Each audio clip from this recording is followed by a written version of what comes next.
বুড়ির মা, এই বুধবারটি, এই সামনের বুধবার আমার ছোট মেয়েটার কিন্তু বিয়ে। এই যে আমার ছোট পড়ে গেলাম, আসবে কিন্তু। খুব খুশির খবর। হ্যাঁ হ্যাঁ, যাবো যাবো যাবো, খুব খুশির খবর। ঠিক আছে, এবারে বলো তো তোমরা বাড়িতে মোট কতজন? আমরা 10-12 জন তো আছি। তুমি কি জানো না নাকি আবার জিজ্ঞাসা করছো? হ্যাঁ, এবারে কি লিখছো গো, কি লিখছো? বলছি করে বলছি। কি দেবা বিয়েতে? ওই টাকা পয়সা দিবা নাকি গিফট দিবে? কেন আমরা গিফট দেবো, টাকা পয়সা দিতে যাবো কেন? আচ্ছা, গিফট দেবে। কি গিফট দেবে? মানে কত টাকার গিফট দেবে? আরে আমরা তো গরিব মানুষ, কি দেবো? কাচের বাটি দেবো আর কি দেবো? ও আচ্ছা, ঠিক আছে ঠিক আছে ঠিক আছে, আসি তবে। হ্যাঁ যাও কিন্তু। আরে কি লিখলে গো? আরে কি লিখলাম জানো না, আমি তো খুবই বড় সমস্যায় পড়েছিলাম।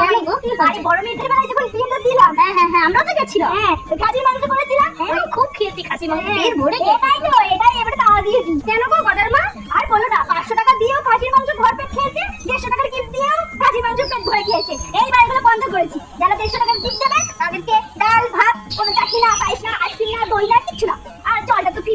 আর হলো যারা হলো 500 টাকার গিফট দেবে, 500 টাকা দেবে, তাদেরকে ভর পেট খাসির মাংস, তাদের জন্য ভরপুর আইটেম।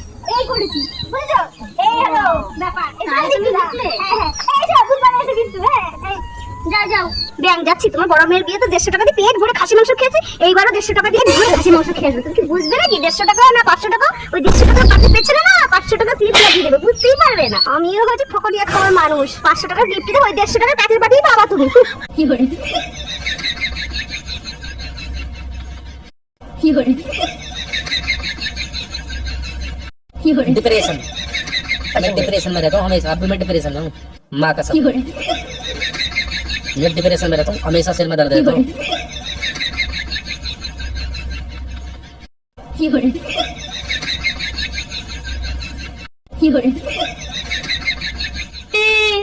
আমি কেন পেলাম না? আমার সাথে ঝগড়া করে এরা দুইজন এখন গেছে আম পাড়তে, আর এরা এখন আম পাড়তে পারছে না। কত স্ট্রাগল। দেখো আমার মনু আমাকে ভয় পাইয়ে দিয়েছে। এখন দেখো আম পাড়ার স্টাইলটা দেখো দুজনে। এই নাও, কাল থেকে তো সেই জেগেই আছো, এখনো তো একটু ঘুমাও, নিয়ে নাও, চাটা খেয়ে নাও। অন্নপূর্ণা ঢুকেছে? না না, ঢোকেনি। আরে খেয়ে নাও, নাও, ঠাকুমা করেছে চাটা। ও তো ঠাকুমা করেছে?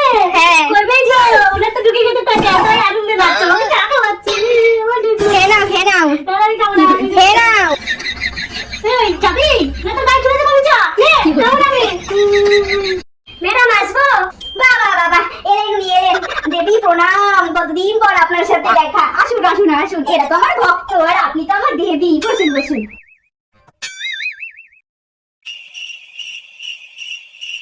এই যারা যারা পড়া করনি তারা এক্ষুনি ঘর থেকে বেরিয়ে যাবেন। কি ব্যাপার কি ব্যাপার, তুই এভাবে উঠে যাচ্ছিস কেন?